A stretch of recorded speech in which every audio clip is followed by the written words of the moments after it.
Once again, a very good afternoon to you all. I would like to welcome you all to the second session of this insightful industry e-conference. I'm Himani Gulati, Director at Mix Exhibitions Private Limited, the organizers of Gartex Texprocess, which is now scheduled to take place in December in New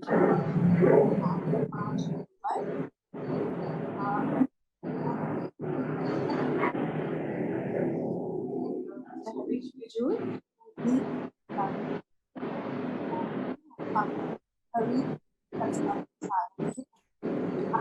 to deliver the keynote address to the audience on how we can turn our homegrown names to brands across the globe. Okay. A very good evening to each one of you. It's my pleasure being here in your midst, in some ways in your midst, electronically. And I think this is the new normal, which all of us have been bandying about.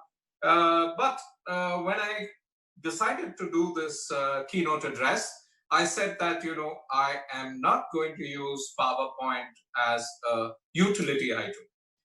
Fundamentally because I've always believed power corrupts and PowerPoint corrupts absolutely. And therefore, I'm going to speak a set of points which I've noted down, and a typical keynote address is meant to leave back a couple of thoughts to munch. And therefore, I'm going to leave back exactly a couple of thoughts, which is two thoughts for us to discuss and possibly think about. So the first thing I'm going to do is tell you that I'm not using PowerPoint in this special keynote address. I'm going to be using something which I call a razor prompt.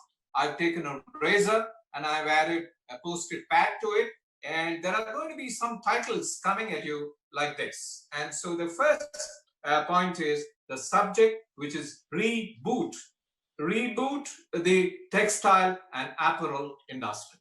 What are my thoughts for rebooting the textile and apparel industry?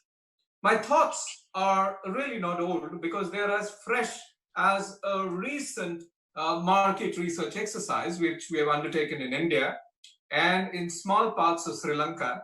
And this covers a total of 12,940 sample size of consumers. And this is totally done for the textile and apparel industry. It's been done for a particular client, and therefore 15 minutes will not be giving me enough time to delve into the details of it. But suffice to say that much of what I'm going to talk about as the two macro points for the attention of this industry comes from this sample size of 12,940, which has thrown up very, very exciting details.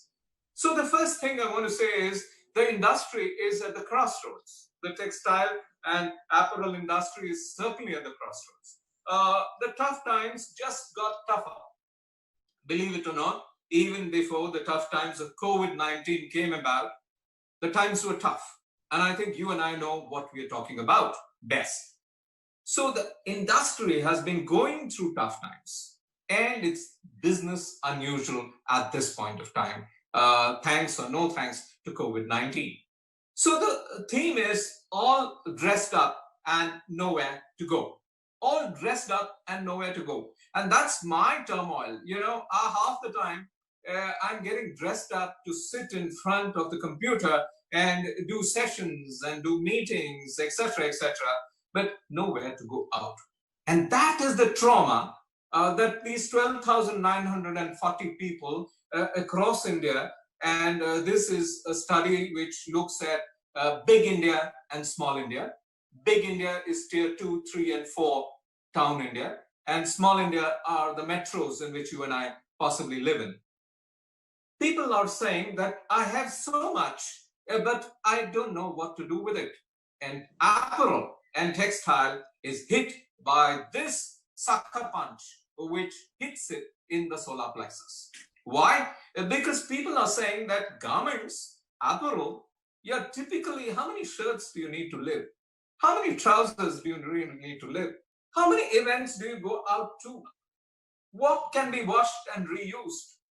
Some of the basics are being questioned by people. And this does not bode well for the textile and apparel industry in general. And I think that's the start I want to talk about. The first thing is all dressed up, nowhere to go. The second thing is that, we are talking about a big industry. This industry is 129 million people involved in it, at the front end, at the middle end, at the back end. 120 million people. That's a lot of people. This industry is 30 unicorns large, 30 billion USD, and that's a lot of money. And guess what? This industry is also a fairly front-facing, outward-facing industry, which depends on a fair bit of foreign currency as income. Hey guys, this is a cocktail which tells us that we need to reinvent, we need to do things differently, because all of a sudden, the world is not flat anymore. All of a sudden, we are saying that, hey, listen, guys, there needs to be doors to be locked and windows to be locked, and we need to get insular. In this kind of a situation, when 9 countries have announced insularity, India is, of course, one of them, how do we manage a business which is front-facing, which is outward-facing, which talks about 120 million people at the front, middle, and back end, and which is 30 unicorns large? So I'm addressing that, and I'm saying that, you know, this is an industry which involves every bit in the chain. It is an industry which I typically call, you know, a farm to skin industry. It is farm to skin industry because at the farm is the action, then there's the processing, then there's the manufacturing, then there is the marketing, and eventually hits the consumer. And guess what?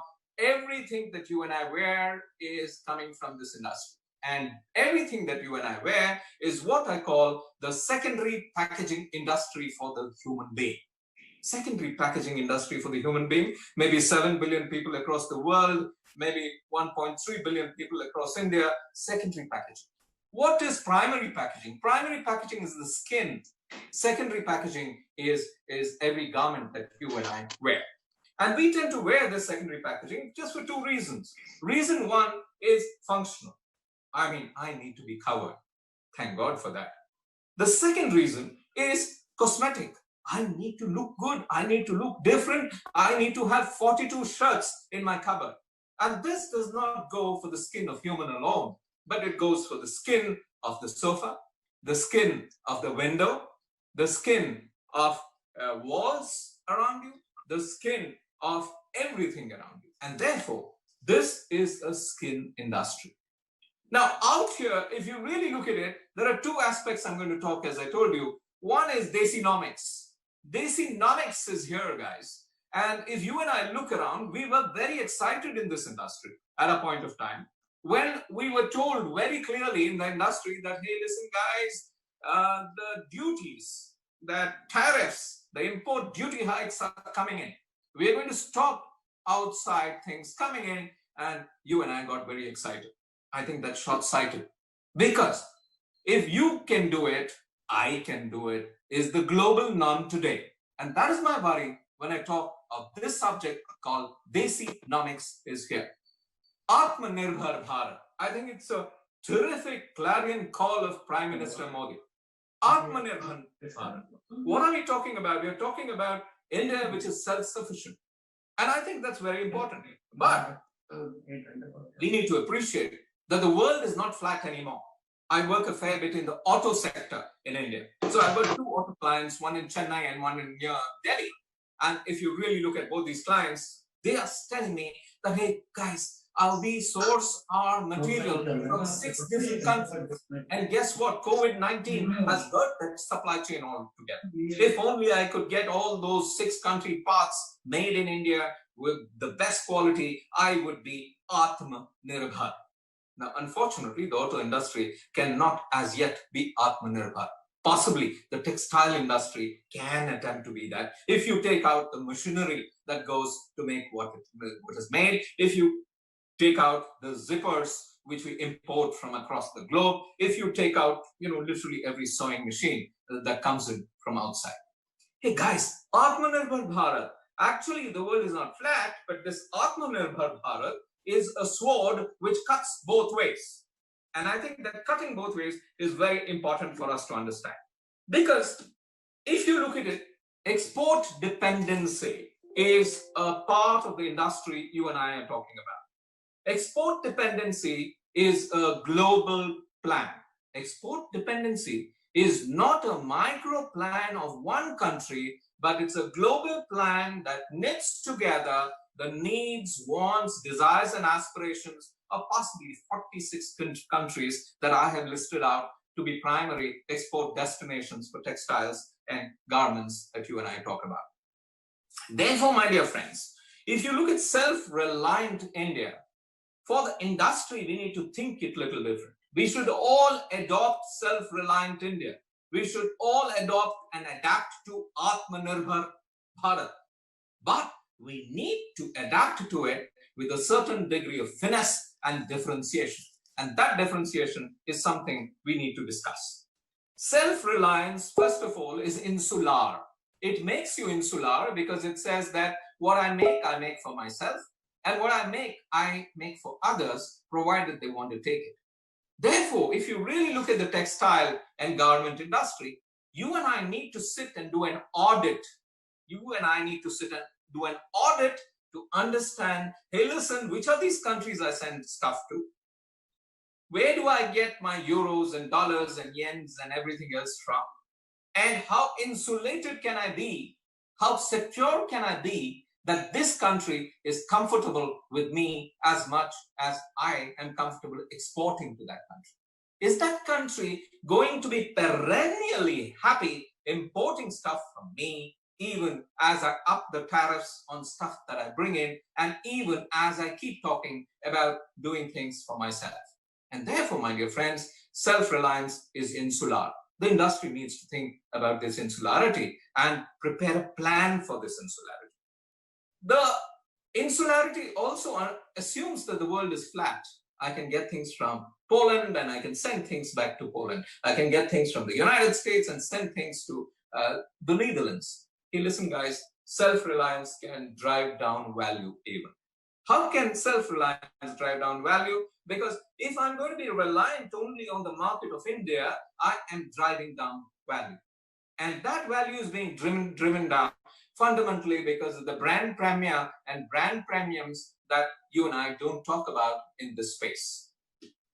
COVID-19 as a pandemic itself has driven down value. It has, made us insular. It has made us, slightly fear-oriented. If you ask me, we live in what I call the fear economy. We are not in the celebratory economy. The celebratory economy is a confident economy. The fear economy is a scared economy. And guess what, guys? If you really look at it, the fear economy versus the celebratory economy, you and I at any point of time would love to live in the celebratory economy. If you look at it, let me take a look at the toothpaste category, in which I do a fair bit of work. We just did a study and we found a gory thing happening in the biggest cities of India. And we're talking about only 8 big cities in India. The gory thing that's happening is people are downgrading from the top brand to the second brand, and from the second brand to the third brand, from the third brand to the fourth brand. Everybody has taste levels, affordability levels, but everybody is saying, I don't want to buy a toothpaste that costs 80 rupees. I'll start buying a toothpaste that costs 60 rupees. Downgrading. The second thing, we went into the bathrooms of people and actually tried to find out how much of toothpaste they're putting on their toothbrush. And guess what? In a fear economy, in the biggest cities of India, people are cross-checking and thinking again, am I using a little more than I must use? So if I reduce the toothpaste on my toothbrush by half, will my toothpaste last double? And I think that's actually downsizing consumption. If you look at it, again, in the cosmetics category, I work a fair bit in cosmetics as well. And I have data from the apparel category in which, but these are, fundamental data from 2 clients I work with, so they would not be happy sharing it. They're also online watching. If you really look at it, let me talk about cosmetics, something away from here. And the cosmetics industry, there are 2 categories. And the 2 categories is cosmetic as a functional need, 1. Cosmetics as a cosmetic need. The cosmetic as a functional need is something like the under-eye gel, which removes wrinkles, or a moisturizer, which helps moisturize the skin. Both these categories are doing beautifully. Big city, small town, beautiful. But the second category is cosmetic as a cosmetic. Lipstick, gone for a toss. not only because, the lips have the mask over them, but fundamentally, lipstick is considered cosmetic for the sake of cosmetic. Rouge, gone. Mascara, of all things, gone. And these are high value added stuff which used to actually create value for a lot of the companies that you and I work with. If you look at it, value is down, and if you look at it, the numbers are down as far as the apparel and textile industry is concerned. The value itself is being questioned, and I think the fear economy versus the celebratory economy is something to be very careful about. And therefore, consumers are evaluating. My second point is consumers are evaluating and saying, back to the basics. Back to the basics. Basics is checking out what is real and what is unreal. Basics is to see what is functional and what is cosmetics, removing the cosmetics. Basic is saying what is a must and what is a not must. Basic is to say what is essential and what is non-essential. And even in the cosmetics category, there is something called non-essentials, which is going out of the window. And therefore, in the garment and textile category, I have listed out 11 items which are non-essential. And I think these categories are going to suffer in the future. Time for discussion at another point of time, at another fora. But suffice to say that this is an important point to say that people are going back to basics. It's like this. Are consumers evaluating the basics? They definitely are. And that's what my research across these 12,000 and odd sample size tells me. Now, if they're evaluating it functional versus cosmetic. What is functional garment? What is cosmetic garment? So, and guess what? Functional garments cost less, cosmetic garments cost more. And therefore, if cosmetics garments go out of the window, brand premier also go out of the window. People are asking, how many shirts do I need to have in my wardrobe? 40? What will I do with 40? Maybe 12 is enough. So the theory is what I typically call in my research, the Imelda Marcos versus MF Hussain syndrome. Imelda Marcos, when she was raided, she had about 800 and odd pairs of shoes in her wardrobe. Whereas MF Hussain, fortunately, the man never wore a shoe. So if you really look at it, between the two, there's a basic guy called MF Hussain, and there is a cosmetically inclined guy with 200, 800 and odd pairs of shoes. And this is coming by. People are evaluating basics versus cosmetics in garments and front-ended consumption of garments. And that is a worry for garment brands. And I'm working with a fair number of them trying to say, how do we turn aside this entire syndrome? And I want to give a suggestion to the industry in a few minutes, in another 4 minutes, when I should close this presentation, where I'm going to talk about what is the solution. Guys, ladies, gentlemen, Imelda Marcos versus MF Hussain. What must industry do now? Now, I have some answers. I cannot go to all of them, fundamentally because of some of these answers have been given to those two clients of mine. But there is a need for an industry-wide effort. There's a need for a big industry-wide effort. It's extremely important for you to take care of industry-wide effort, which is generic. It is necessary to rebuild from the ashes of COVID-Kal consumption metrics. I think COVID-Kal has resulted in COVID-Kal consumption metrics, which is low, which is less value, and I think we need to reinvent it back. And therefore, it's an industry role, the way I see it. Whether it be the spinning industry, the weaving industry, whether it be the garment industry, the textile front-end industry, the retail industry, I think everybody needs to get together and say, hey, we have a large stake of 30 unicorns and 120 million people to look after. Hey, listen, guys, let's do something which can revive stuff. So if you can make a plan, I strongly believe the industry must make a plan. And this making a plan must be an industry generic effort, completely industry generic effort. And that's my suggestion number 2. Extremely critical for you to plan all aspects and beat together everybody and have leadership from within the industry to drive it. This must focus on branding, on marketing, on attitude building, on societal consciousness building, on health, on everything uniform. But again, I strongly believe that this must be a plan that must carry everybody together with them. Well, when I work for individual clients, I'm always bothered about the good of that individual client. I'm not bothered about the entire industry. And that's how it is. That individual client pays me my bill, and therefore everything I do for him. I think we need to rise above this, because COVID-19 is a pandemic, and a pandemic is a war. And in a war, everybody must come together and work together. And I think this must be done. A good plan to me is a plan which carries the entire industry with you. A good plan today is not an industry plan which is for the good of only one player at the cost of 40 players around. And that's how we've been doing business in the past, my dear friends. One player for the good of that one player, 40 players will suffer. If you really look at the telecom sector, and if you look at the plan that Jio Platforms has just unleashed, I like that plan, because the Jio Platforms plan is not to kill the ecosystem, but to carry the entire ecosystem of small retailers, small players, consumers, everybody together. So the plan of the future that works is the plan that carries everybody together, rather than one that kills the competition. So I think the general plan of this industry must be that. The last point I want to say is, of course, don't kill the weak, carry the weak along. That is important. Don't kill the weak in the industry, carry them along. Define a view of the future.